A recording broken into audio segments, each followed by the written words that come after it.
Hello everyone, welcome back to my YouTube channel once again. चलिए आज हम करने वाले हैं अपना ओटी का नेक्स्ट लेक्चर स्टार्ट। कल हमने किया था मैकेंसिस का 7S मॉडल। अभी हम कंटिन्यू करेंगे with the advantages and disadvantages of 7S model. ध्यान रखिए, कोई भी मॉडल करे तो उसके एडवांटेजेस एंड डिसएडवांटेजेस जरूर करना। रीजन बिहाइंड दिस इज, अगर कोई सेपरेट क्वेश्चन बड़ा आता है, you have to conclude that question, और उसको कंक्लूड करने के लिए आपको एडवांटेजेस एंड डिसएडवांटेजेस बहुत काम आएंगी। आपकी बुक में है नहीं है, ध्यान रखना, ये जरूर कर लेना, बिकॉज एडवांटेजेस एंड डिसएडवांटेजेस आपको बहुत ज्यादा अच्छा कंटेंट बनाने के लिए हेल्पफुल होती हैं, specially to conclude the things. Conclude करने के लिए आपको बहुत अच्छे से काम आती हैं। चलो अभी हम करते हैं स्टार्ट। एडवांटेजेस क्या है? जो हमने मैकेंसिस का 7S मॉडल पढ़ा, हमने क्या पढ़ा था उसमें? सॉफ्ट स्किल्स और हार्ड स्किल्स पढ़े थे। अब चलो इसकी एडवांटेजेस देख लेते हैं। It is considered a long standing theory. हमने पढ़ा था ये लॉन्ग टर्म वाली थ्योरी है ना? लॉन्ग स्टैंडिंग थ्योरी है with numerous organization adapting the model. ये over the period of time बहुत सारी जो ऑर्गेनाइजेशंस हैं वो इसको अडाप्ट कर रही हैं अपनी कंपनीज में, अपनी ऑर्गेनाइजेशन में इसको फॉलो कर रही हैं। तो ये होगी इसकी एक एडवांटेज। नेक्स्ट एडवांटेज क्या है? It allows for effective tracking of the impact of the changes in the key element. ये क्या हेल्प करता है आपको? जो आपके की एलिमेंट्स हमने 7S पढ़े थे, उनके जो इफेक्टिव ट्रैकिंग करने में हेल्प करता है। अगर कोई एलिमेंट चेंज हो गया, किसी एलिमेंट में चेंज हो गया, उसकी वजह से किसी दूसरे एलिमेंट पे इंपैक्ट आया, तो इफेक्टिव ट्रैकिंग करता है ये, है ना? कंप्लीट ट्रैक करता है चीजों को। क्या करता है? कंप्लीट ट्रैक करता है चीजों को। उसके बाद है it enables the different parts of the company. Different parts of the company को अनेबल करता है ताकि वो सिंक्रोनाइज्ड मैनर में काम कर पाए। हमने क्या कहा? हमने ये बोला था कि जो 7S है वो आपस में लिंक्ड है। 7S आपस में क्या है? इंटरकनेक्टेड है। इंटरकनेक्टेड हमने पढ़ा था, और हमने ये भी बोला था कि हम स्ट्रेटजी में क्या ध्यान देते हैं? ये ध्यान देते हैं कि सबके बीच में अलाइनमेंट हो। तो जब सबके बीच में अलाइनमेंट हो, ये चेक किया जा रहा है, तो इससे क्या बेनिफिट होगा? सिंक्रोनाइज्ड मैनर में काम हो पाएगा। क्या हो पाएगा? सिंक्रोनाइज्ड मैनर में काम कर पाएंगे लोग। चलो नेक्स्ट आता है डिसएडवांटेजेस क्या क्या हैं। डिसएडवांटेजेस सबसे पहले तो आप बिना पढ़े मुझे ये बताओ, हमने क्या पढ़ा था? ये इंटरनल 7S है, इंटरनली चीजों को उठा रहा है, इंटरनली पॉइंट जनरेट किए गए हैं। बट एक बात बताओ, एक्सटर्नल एनवायरमेंट भी तो हमारे ऊपर बहुत ज्यादा इंपैक्ट डालता है ना, तो उसका इंपैक्ट कहाँ गया? उसका इफेक्ट हम कैसे देखेंगे? तो वो इसकी एक डिसएडवांटेज होगी। देखो, with the changing nature of the business, सबसे पहली बात, हमने बिजनेस के एक नेचर के हिसाब से बना ली चीजें, उसके बाद बिजनेस का नेचर चेंज हो गया। जब बिजनेस का नेचर चेंज हो गया तो मुश्किल हो गई कि इसको कैसे अडाप्ट किया जाएगा। उसके बाद आता है इंटरनल फैक्टर्स पे ये ध्यान दे रहा है, तो क्या हो गया? जब एक्सटर्नल एनवायरनमेंट में चेंजेस आए तो ये हमारे लिए डिसएडवांटेजेस भी हो सकता है। व्हाई? बिकॉज एक्सटर्नल एनवायरनमेंट की वजह से हमें इंटरनली बहुत सारे चेंजेस करने पड़ते हैं। चलो यहां पे हमारा फिनिश हुआ। क्या फिनिश हो गया हमारा? Advantages and disadvantages of the McKinsey's के मॉडल की। नेक्स्ट हमारा है process of measuring the insuring the organization effectiveness. मतलब जो हमने 7S मॉडल पढ़ा है, देखो process of measuring and insuring. क्या मेजर एंड इंश्योर करना है? जो 7S मॉडल है उसकी इफेक्टिवनेस को क्या इंश्योर करना है हमने? कि हम क्या प्रोसेस फॉलो करें कि हम ये मेजर कर पाए, हम ये इंश्योर कर पाए कि जो 7S मॉडल है वो इफेक्टिवली काम कर रहा है। You getting my point? Heading को अच्छे से समझो ताकि आपको कंसेप्ट करते करते माइंड में रहे कि हम पढ़ क्या रहे हैं। देखो, प्रोसेस, हम किस चीज का प्रोसेस कर रहे हैं? मेजर करने का एंड इंश्योर करने का कि जो हमने 7S मॉडल पढ़ा है क्या वो इफेक्टिवली वर्क कर रहा है या नहीं कर रहा है। देखो, the 7S model identifies the inconsistencies और gap between the various elements. हमने क्या कहा था? वेरियस एलिमेंट्स के बीच में अलाइनमेंट होना जरूरी है। तो क्या करते हैं हम? शेयर्ड वैल्यू से गैप चेक करते हैं। तो आप क्या काम कर रहे हैं? 7S मॉडल चेक कर रहा है क्या जो बहुत सारे एलिमेंट्स हैं उनके बीच में कहीं इनकंसिस्टेंसी तो नहीं है, क्या आपस में ओवरराइड तो नहीं कर रहे दोनों एक दूसरे को, है ना? And provide the strategic plan of the action. क्या प्रोवाइड करता है? Strategic plan of the action provide करता है for reaching from the current state to desired state of the organisation. पहले तो वो क्या चेक करेगा? चेक करेगा क्या सारे जो एलिमेंट्स हैं उनके बीच में कहीं उनके बीच में इनकंसिस्टेंसी तो नहीं है। फिर आपको क्या करेगा? फिर आपको एक प्लान बताएगा स्ट्रेटजी के हिसाब से, ताकि आप अपनी डिजायर्ड पोजीशन पे पहुंच पाओ by evaluating the current situation. Current situation से आप अपनी डिजायर्ड सिचुएशन पे, डिजायर्ड प्लेस पे पहुंच पाओ।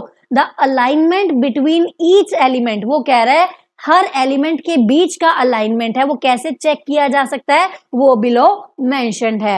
हर अलाइनमेंट के बीच का कैसे, हर एलिमेंट के बीच का अलाइनमेंट को कैसे चेक किया जा सकता है, वो बिलो मेंशन्ड है।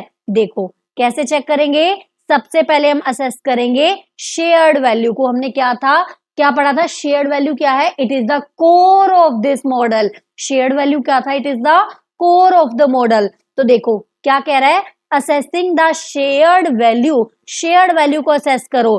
असेस करना है वेदर द शेयर्ड वैल्यू जो है बाकी अदर एलिमेंट्स के साथ कंसिस्टेंसी में है कि नहीं है। बाकी एलिमेंट्स कौन थे? Such as structure, system, strategies. If not, अगर ऐसा नहीं है तो हमें क्या क्या चेंज एक्सपेक्टेड है, कि हमें क्या क्या चेंज करना चाहिए, क्योंकि अलाइनमेंट तो बहुत ज्यादा जरूरी है। क्या पढ़ा हमने? आप अपनी शेयर्ड वैल्यू को असेस करो, क्या वो बाकी एलिमेंट्स के साथ सिंक्रोनाइज्ड है। अगर नहीं है तो हमें क्या क्या चेंज करना चाहिए इन सबको सिंक्रोनाइजेशन में लाने के लिए। चलो उसके बाद आता है असेस करना है सॉफ्ट एलिमेंट्स को as well as hard element को। सिंपल सी बात है। इन टर्म्स ऑफ इंटरडिपेंडेंस, हमने क्या कहा?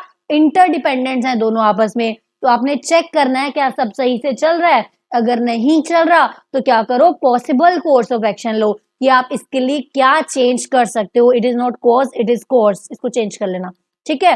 पॉसिबल कोर्स ऑफ एक्शन आप ले सकते हो। Make the possible changes if required. उसके बाद आप क्या करोगे? अगर आपने असेस करने के बाद देखा कि आपको कहीं ना कहीं कुछ ना कुछ चेंज करने की जरूरत है, तो आप क्या करोगे? तो आप क्या करोगे? पॉसिबल चेंजेस कर दोगे। क्या करोगे? पॉसिबल चेंजेस कर दोगे। नेक्स्ट टॉपिक है इंडिकेटर ऑफ द स्ट्रॉन्ग और द आइडल ऑर्गेनाइजेशन। मतलब कोई ऑर्गेनाइजेशन स्ट्रॉन्ग या आइडल है, उसके इंडिकेटर्स क्या क्या हैं, मतलब क्या क्या उन सब में प्रेजेंट होगा जो हमें ये बताएगा कि ये ऑर्गेनाइजेशन स्ट्रॉन्ग है एंड ये ऑर्गेनाइजेशन एक आइडियल है, आइडियल एंड स्ट्रॉन्ग ऑर्गेनाइजेशन है। सबसे पहले क्या आता है? Awareness among the members about the goal of the organisation. अगर आपकी ऑर्गेनाइजेशन के मेंबर्स अवेयर हैं कि क्या क्या गोल है, क्या क्या गोल है उनका टुवर्ड्स द ऑर्गेनाइजेशन, तो आप ये मान सकते हो कि हम एक अच्छी ऑर्गेनाइजेशन, स्ट्रॉन्ग ऑर्गेनाइजेशन में हैं, जहां पर हर कोई अवेयर है कि क्या करना है, क्या नहीं करना है। नेक्स्ट आता है economy of the efforts. Economy of the efforts का मतलब क्या है? जैसे डुप्लीकेशन अवॉइड करना। इकोनॉमी मतलब बिल्कुल अच्छे से काम करना। देखो डुप्लीकेशन खत्म करना, यहाँ पे इकोनॉमी का मतलब क्या है? ये क्या कह रहा है? डुप्लीकेशन ऑफ द एफर्ट्स को खत्म करना। Short process of the work and direct communication होना चाहिए। मतलब जो आपके एफर्ट्स हैं वो इकोनॉमिक होने चाहिए। इकोनॉमिक मतलब सस्ते, अच्छे, टिकाऊ वाले एफर्ट्स आपके होने चाहिए। उसके बाद आता है clarity of the role, position, authority, responsibility. Worker को पता है मेरी क्या पोजीशन है, मेरी क्या पोजीशन है, और मेरी अपनी पोजीशन के रिगार्डिंग क्या रिस्पॉन्सिबिलिटी है, और मेरे को अपनी रिस्पॉन्सिबिलिटी निभाने के लिए कौन कौन सी पावर, अथॉरिटीज दी गई हैं। अगर ये भी क्लियर है तो ये भी एक इंडिकेटर है कि जिस ऑर्गेनाइजेशन में आप काम कर रहे हो that is the strong one organisation. Next आता है ऑपरेशनल ईज। ऑपरेशनल ईज का मतलब क्या कह रहा है? वो मिनिमम लेवल ऑफ हायरार्की। मतलब देखो आपने बहुत लंबी हायरार्की, ये यहाँ रिपोर्ट करेगा, ये यहाँ, फिर ये इससे नीचे नीचे नीचे, और नीचे वाले पर्सन को ऊपर जाने के लिए बहुत टाइम लग जाएगा, बहुत ज्यादा ऑपरेशनल डिफरेंसेस आ जाएंगे। तो ये क्या कह रहे हैं, आपको ऐसे करना है, जो आपकी हायरार्की है वो मिनिमम रखनी है, ताकि नीचे वाला व्यक्ति भी अगर उसको कुछ प्रॉब्लम हो रही है, कोई टॉर्चरिंग सिचुएशन वो फेस कर रहा है, वो ऊपर आराम से ऊपर तक पहुंच पाए, वो नीचे वाला व्यक्ति भी ऊपर आराम से पहुंच पाए। उसके बाद आता है job requirements must watch with the situational demand, मतलब जॉब की क्या क्या रिक्वायरमेंट है आपको सिचुएशंस के हिसाब से टैकल करना आना चाहिए। ये कैसे आता है, जब आप अपने पीपल को एम्पावर्ड करोगे, जब आप अपने लोगों को एम्पावर्ड करोगे तो उनको समझ आ जाएगी कि उनकी जॉब की क्या रिक्वायरमेंट है सिचुएशन के हिसाब से। ये ना हो प्रोडक्शन डिपार्टमेंट मान लो परचेज किसी डिपार्टमेंट में जरूरत है किसी को, ठीक है, एक बंदा कह रहा है भाई मैं तो यही हूं, मैं यही बैठा रहूंगा, मैं नहीं हिलता यहाँ से, तो सिचुएशन की डिमांड के हिसाब से एम्पावर अगर आप एम्प्लॉइज को करोगे तो उनको समझ आएगा इस टाइम मेरे पास यहाँ काम नहीं है, मेरी जरूरत वहां है, तो मुझे वहां चले जाना चाहिए, ठीक है ना। तो वो क्या कह रहे हैं, सिचुएशन की डिमांड के हिसाब से पता होना चाहिए। नेक्स्ट आता है coordination must be vertically and horizontally. Vertically मतलब क्या है, आप अपने से बॉस, उससे ऊपर के बॉस से भी अच्छे से कम्युनिकेट कर पाओ। हॉरिजॉन्टली का मतलब क्या है, आप एक डिपार्टमेंट के हेड हो, दूसरे डिपार्टमेंट के हेड से आपकी बहुत अच्छे से बनती है। हॉरिजॉन्टली भी एंड वर्टिकली भी। देखो वर्टिकली क्या हुआ, आप अपने से ऊपर वालों की भी अच्छे से कम्युनिकेट कर पा रहे हो, एंड हॉरिजॉन्टली क्या हुआ, अगर आप एक डिपार्टमेंट के हेड हो तो दूसरे डिपार्टमेंट के हेड, मतलब आप सेम लेवल पे हो बट स्टिल आपका अच्छा कम्युनिकेशन है। अगर ये है कोऑर्डिनेशन है दोनों के बीच में, तो क्या होगा, तो भी एक इंडिकेटर है कि आप जिस ऑर्गेनाइजेशन में काम कर रहे हो that is the strong one. उसके बाद आता है creation of the leadership and the innovators, मतलब अगर आप लीडरशिप को क्रिएट कर रहे हो, इनोवेशंस को क्रिएट कर रहे हो, तो भी आपकी जो ऑर्गेनाइजेशन है वो स्ट्रॉन्ग है। नेक्स्ट आता है परफॉर्मेंस ओरिएंटेड, हर एक एम्प्लॉय अपनी परफॉर्मेंस को लेके प्रॉपर ओरिएंटेड हो, ये ना हो कि कभी यहाँ बैठ रहा है कभी वहां गपशप कर रहा है। तो परफॉर्मेंस ओरिएंटेड है, बिना टोके भी अगर वो परफॉर्मेंस पे ध्यान दे पा रहा है तो आप ये मान सकते हो कि ऑर्गेनाइजेशन क्या है, स्ट्रॉन्ग है। इन यहाँ पे सब लोगों को पता है कब क्या करना है। उसके बाद क्या आता है, उसके बाद आता है effective communication should be direct, मतलब आप मान लो नीचे वाला पर्सन है उसको ऊपर रिपोर्ट करें, फिर ऊपर उसको पता चल गया जो मेरा बॉस है उसको बताने से काम नहीं चलेगा, मुझे सुपर बॉस से बात करनी पड़ेगी, है ना। तो इफेक्टिव कम्युनिकेशन, अगर उसको पता है कोई कम्युनिकेशन बहुत इफेक्टिव है तो वो डायरेक्ट ऊपर भी बात कर पड़े, है ना। डायरेक्ट कम्युनिकेशन होनी चाहिए एंड रिजल्ट ओरिएंटेड होनी चाहिए। जो कम्युनिकेशन आप कर रहे हो फालतू के, इसमें कोई भी फैक्ट्स एंड फिगर्स नहीं है, आप डायरेक्टली रिजल्ट ओरिएंटेड कम्युनिकेशन करना चाह रहे हो। उसके बाद आता है stability in the structure and the cultural values, मतलब जो स्ट्रक्चर आपने बताया है, जो कल्चर आपने ऑर्गेनाइजेशन का सेट किया है, उसमें स्टेबिलिटी है। हर रोज आपको वो चेंज नहीं करना पड़ रहा, जिसकी वजह से ना एम्प्लॉइज को नुकसान हो रहा है ना मैनेजर्स को, आप अच्छे से उसको स्टेबिलिटी से परफॉर्म कर पा रहे हो। नेक्स्ट आता है minimum layers in the hierarchy, हम ऑलरेडी पढ़ चुके हैं, एक बार ये पॉइंट देख लेना, ठीक है। आई होप आपको समझ में आ रहा है, समझ में आ रहा है तो वीडियो को लाइक करना मत भूलना। एंड यस, इसको एक बार क्या किया करो, एक बार अच्छे से सुनो नॉर्मल स्पीड पे, नेक्स्ट टाइम आप इसको 1.5 की स्पीड पे सुन लो, है ना, बट ज्यादा मत जाना, एटलीस्ट 1.75 तक मत जाना, क्योंकि वो बहुत ज्यादा मतलब गैप आता है वॉइस में, तो आप 1.5 तक इसको सुनना, ताकि आपका देखो 2-3 बार करोगे ना तो इजीली आपको लर्न होने लग जाएगा। आपको बैठ के पर्पसली कॉन्शियसली आपको रट्टा नहीं मारना है किसी चीज का, read understand and move on, आपको खुद ही पता चल जाएगा। जब आप 2-3 बार ऐसे करोगे आपको खुद माइंड में चीजें आने लग जाएंगी, है ना। तो रट्टा नहीं लगाना है, अंडरस्टैंड करो और आप उसको बार बार अंडरस्टैंड करो। रट्टा आपने एक बार लगाया तो बार बार रिवाइज नहीं करोगे तो वैसे भी आप भूल जाने वाले हो, है ना। तो आपको अच्छे से करना है ताकि आपको लर्न हो जाए चीजें, क्योंकि रेपिटेटिव मेजर पे जब आप करोगे तो आपको वर्ड्स लर्न रहेंगे। वीडियो सुनने का ये बेनिफिट होना चाहिए आपको कि मेरे वर्ड्स आपके कानों में होने चाहिए, जब आप कोई चीज राइट करें तो आपको याद आ रही है वो रिवीजन में क्या बोल रही थी आपके लिए, ठीक है। चलो नेक्स्ट टॉपिक स्टार्ट करते हैं, ऑर्गेनाइजेशनल टोपोलॉजीज। क्या पढ़ने वाले हैं हम, ऑर्गेनाइजेशनल टोपोलॉजीज हम पढ़ने वाले हैं।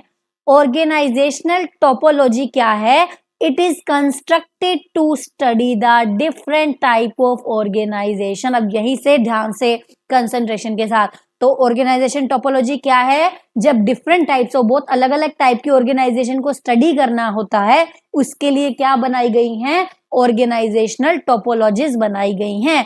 It relates to different categories in which organisation can be classified. ये डिफरेंट कैटेगरीज से रिलेट करता है, मतलब हम क्या करेंगे, एक ऑर्गेनाइजेशन को क्लासिफाई कर देंगे उसकी कैटेगरी के हिसाब से कि वो किस टाइप का काम कर रहा है।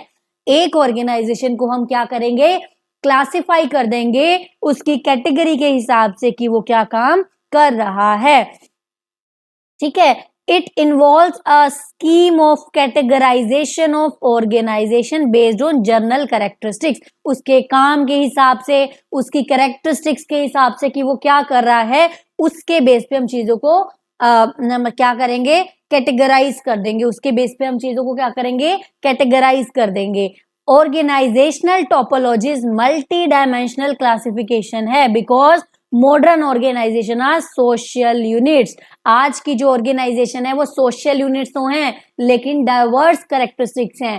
सारी ऑर्गेनाइजेशन के स्पेसिफिक फंक्शंस है। डाइवर्स मतलब एक चीज में डील नहीं कर रही हैं, वो मल्टीपल चीजों में डील कर रही हैं, डाइवर्स चल रही हैं। ठीक है, तो मल्टी डायमेंशनल है। मल्टी डायमेंशनल मतलब एक तरह का काम नहीं कर रहे हैं, वो बहुत सारी चीजों की तरह काम कर रहे हैं, इसीलिए सोशल यूनिट है ये। और क्या है, डाइवर्स कैरेक्टरिस्टिक्स हैं, सेम कैरेक्टरिस्टिक्स सबके नहीं है। नेक्स्ट पेज पे मूव ऑन करते हैं। अभी ये कौन कौन सी हैं, अभी हम ये देख लेते हैं। चलो, यहाँ जिसने क्या प्रोवाइड किया, क्लासिफिकेशन कैसे, एक होती है वॉलंटरी एसोसिएशन। वॉलंटरी एसोसिएशन क्या होती है, जिसमें आपको किसी को जबरदस्ती बाउंड नहीं करना पड़ रहा है, अपनी मन मर्जी से अगर कुछ पर्सन इकट्ठे होके कर रहे हैं, that is called the voluntary association. अगर कुछ पर्सन अपनी मर्जी से एसोसिएट होकर कुछ कर रहे हैं, उसको बोलते हैं वॉलंटरी एसोसिएशन। नेक्स्ट आता है मिलिट्री एसोसिएशन। जैसे मिलिट्री के लोगों की एसोसिएशन बनी होती है, तो वो मिलिट्री एसोसिएशन। उसके बाद फिलेंट्रोपिक एसोसिएशन क्या होती है, परोपकारी संघ। ध्यान रखना, परोपकारी का मतलब क्या है, जब आप दूसरों का उपकार करने के लिए, दूसरों को बेनिफिट करने के लिए आप एक ऑर्गेनाइजेशन बनाते हो, दैट इज कॉल्ड द परोपकारी संघ। उसके बाद आता है कॉरपोरेशन। कॉरपोरेशन जब आप कॉपरेट करके एक दूसरे को बनाते हो। फिर आता है फैमिली बिजनेस। इसके सिर्फ एक बार नेम्स लर्न कर लेना, कुछ टोपोलॉजीज को हम एक्सप्लेन करेंगे। Number 1 topology is economic organisation. देखो क्या कहता है इकोनॉमिक ऑर्गेनाइजेशन। इकोनॉमिक ऑर्गेनाइजेशन क्या कहता है, the basic aim of these organisation is earning profit. नाम से क्लियर है, इकोनॉमिक ऑर्गेनाइजेशन क्या कह रहा है, इसका बेसिक एम क्या होगा, अर्निंग प्रॉफिट्स होगा। इसका बेसिक एम क्या होगा, अर्निंग प्रॉफिट्स होगा बाय प्रोड्यूसिंग द गुड्स और सर्विस फॉर द सोसाइटी। ये लोग क्या करना चाहते हैं, ये एसोसिएशन के लोग सोसाइटी में गुड्स और सर्विसेज जो वो प्रोड्यूस कर रहे हैं, उसको बेचकर प्रॉफिट कमाना चाहते हैं। From economist point of view these organisation are concern with adding value, मतलब वैल्यू एडिशन कर करके प्रॉफिट कमाना चाह रहे हैं। In this category we include the industrial, commercial, trading business. जो नॉर्मली हमारी बिजनेस ऑर्गेनाइजेशन है उनको हम क्या बोलते हैं, इकोनॉमिक ऑर्गेनाइजेशन। जो नॉर्मल हमारी बिजनेस ऑर्गेनाइजेशन है उनको हम क्या बोलते हैं, इकोनॉमिक ऑर्गेनाइजेशन। नेक्स्ट आता है इंटीग्रेटिव ऑर्गेनाइजेशन। इंटीग्रेट हो जाना क्या है, इंटीग्रेटिव ऑर्गेनाइजेशन। देखो क्या कहता है ये,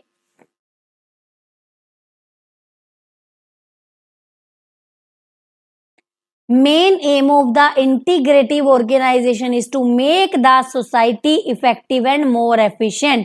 ध्यान रखना, कीवर्ड्स को लर्न करना।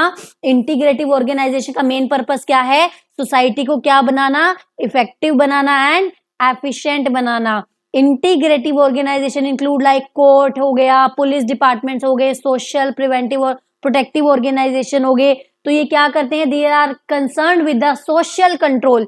ताकि लो ऑर्डर को मेंटेन किया जा सके, मतलब इफेक्टिव एंड एफिशिएंटली तरीके से। एक बात बताओ, पुलिस नहीं होगी तो क्या होगा? पुलिस नहीं होगी तो क्या होगा? कुछ भी होता रहेगा, लोग अपने तरीके से करते रहेंगे, कुछ भी मर्डर वगैरह सब बढ़ जाएंगे, बहुत ज्यादा क्राइम बहुत ज्यादा बढ़ने लग जाएंगे, है ना। उसके बाद आता है पैटर्न मेंटेनेंस। पैटर्न मेंटेनेंस क्या बोलता है? Pattern maintenance organisation include educational institutions, educational हो गए, रिसर्च हो गए, रिलीजियस हो गए, इनका काम क्या है? कल्चरल वैल्यूज को प्रिजर्व करना। ऊपर हमने क्या पढ़ा? ऊपर हमने कौन से वाली ऑर्गेनाइजेशन पढ़ा? ऊपर हमने पढ़ा इंटीग्रेटिव। इंटीग्रेटिव का काम क्या था? इफेक्टिव एंड एफिशिएंसी बनाए रखना। और पैटर्न मेंटेनेंस का क्या काम है? लर्न करने का तरीका देखो, पैटर्न, पैटर्न का मतलब एक जो चलता आ रहा है, चलता आ रहा है का मतलब क्या? कल्चरल वैल्यूज जो हैं उसको मेंटेन करके रखना, कल्चरल वैल्यूज जो हैं उसको मेंटेन करके रखना। They create a value system further the knowledge and make the suitable pattern. मतलब क्या करना है? एक वैल्यू सिस्टम बनाएंगे, फिर एक पैटर्न बना देंगे, वैल्यू सिस्टम बना के पैटर्न बना देंगे। These are also concern with the long term issue of the society, value, pattern, knowledge. इसको इतना ज्यादा करने की जरूरत नहीं है, नॉर्मल सा समझो। लॉन्ग टर्म इंटरेस्ट, ये क्या करते हैं? सोसाइटी में जो कल्चरल चीजें चल रही हैं उसको मेंटेन करने की कोशिश करते हैं, ताकि जो सोसाइटी का इंटरेस्ट है वो लॉन्ग टाइम के लिए सर्व हो सके। जो सोसाइटी का इंटरेस्ट है वो लॉन्ग टाइम के लिए सर्व हो सके। सबसे पहले देख लो कॉमनवेल्थ ऑर्गेनाइजेशन, देख लो पहले कॉमनवेल्थ ऑर्गेनाइजेशन क्या कहता है। देखो कीवर्ड्स लर्न करने हैं हमने। इंटीग्रेटिव में हमने, इकोनॉमिक में हमने क्या पढ़ा? जो नॉर्मल बिजनेस कर रहे हैं, प्रॉफिट कमाना चाह रहे हैं, किससे? वैल्यू ऐड करके। फिर हमने पढ़ा इंटीग्रेटिव। इंटीग्रेटिव में क्या होगा? जो इफेक्टिव एंड एफिशिएंसी से काम कर रहे हैं। फिर हमने क्या पढ़ा? कौन सी एसोसिएशन पढ़ी जो हमने? सोसाइटी वाली, पैटर्न वाली है ना, कौन सी? एक सेकंड में नाम भूल गई। Pattern maintenance, yes, pattern maintenance वाली, जिसमें हम क्या करना चाह रहे हैं? कल्चरल वैल्यूज को मेंटेन करना चाह रहे हैं। नेक्स्ट आ रहा है कॉमनवेल्थ ऑर्गेनाइजेशन। ये क्या कहता है? इन कॉमनवेल्थ ऑर्गेनाइजेशन बेसिक फीचर क्या है? Public is primary beneficiary. हमें इसमें क्या देखना है? पब्लिक को मेन बेनिफिट होना चाहिए, हमें अपना नहीं सोचना। Public is the primary beneficiary. Primary beneficiary कौन होता है? जिसको सबसे पहले बेनिफिट्स मिलते हैं। एग्जांपल्स ऑफ दीज ऑर्गेनाइजेशन है पुलिस डिपार्टमेंट, आर्म्ड फोर्स, है ना। अगर इसको इस कैटेगरी के हिसाब से बांटा जाए कि पब्लिक को मेन फायदा पहुंचाना चाहिए, अपना पर्सनल फायदा नहीं देखना चाहिए, तो ये आ गए हमारे commonwealth organisation. These organisation provide service to society which is essential for maintaining law and order. ये वो सोसाइटीज की बात कर रहा है जो लॉ एंड ऑर्डर मेंटेन करने के लिए जरूरी है। कॉमनवेल्थ अगर देखा जाए तो हम ये चेक कर रहे हैं कि सोसाइटी प्राइमरी बेनिफिशियल है। अगर हम क्या कर रहे हैं? अगर हम इंटीग्रेटिव देख रहे हैं तो इंटीग्रेटिव में क्या हो रहा है? अगर हम इंटीग्रेटिव देख रहे हैं तो इंटीग्रेटिव में क्या हो रहा है? सॉरी, इंटीग्रेटिव में क्या हो रहा है? एफिशिएंसी एंड इफेक्टिवनेस बनाए रखना चाहते हैं। एक सेकंड प्लीज।